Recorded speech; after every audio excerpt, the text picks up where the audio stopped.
Alors, petit rappel, il faut savoir qu'à cette période, ce que j'avais fait, c'est que depuis janvier, j'avais déjà mis mon salon de coiffure en pause.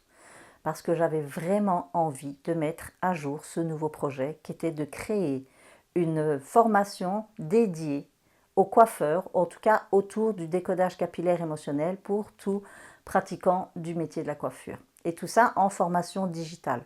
Alors, étant donné que j'étais vraiment une bille au niveau digital, il a fallu que je me forme. Ça m'a pris un temps de fou. Alors, je ne veux pas rentrer dans le détail, non, des complications que j'ai rencontrées. Disons simplement que ce fut davantage un parcours semé d'embûches plutôt qu'un chemin de bien-être. Vraiment, soyons honnêtes. Alors, c'était surtout des prises de tête. Alors, plutôt que me demander si c'était vraiment fait pour moi, parce que quand on rencontre autant d'embûches, des fois on se dit, mais pour forcer comme ça, c'est peut-être que c'est pas le bon chemin. Ben ouais, ben moi j'avais envie de forcer. Alors forcer, c'est peut-être pas le bon terme. J'avais envie de m'accrocher, j'avais envie de persévérer, parce que c'est quelque chose qui me tenait à cœur. Et je pense que quand ça tient à cœur, on est prêt à gravir des montagnes. Alors j'ai vraiment fait ça. J'ai gravi pour moi l'Everest. Ok, c'est mon Everest à moi, d'accord. Non, mais sincèrement, ça a été vraiment quelque chose. Après, c'était beaucoup d'embûches, mais qu'est-ce que j'ai fait d'expérience. J'ai rencontré des gens extraordinaires qui m'ont aidé à me former, qui m'aident encore aujourd'hui parce que je ne suis pas aboutie du tout.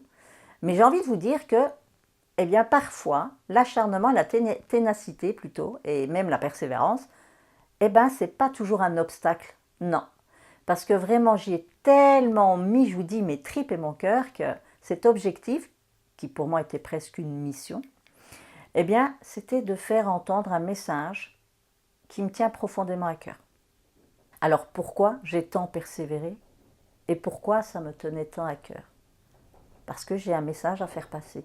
Et ce message est en lien évidemment avec la coiffure et comme quoi j'ai envie d'exprimer qu'il y a tellement d'autres façons de pratiquer notre métier. D'autres façons par lesquelles on n'est pas obligé de passer par les dégradations capillaires avec tous ces produits chimiques à répétition et qui mettent les cheveux dans un état parfois vraiment lamentable.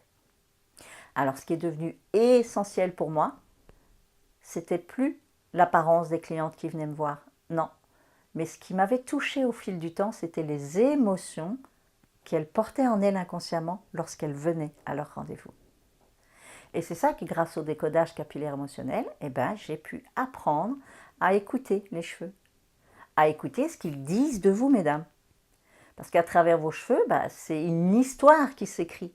C'est une histoire surtout qui se raconte. Et moi, c'est là où la coiffure a pris tout son sens.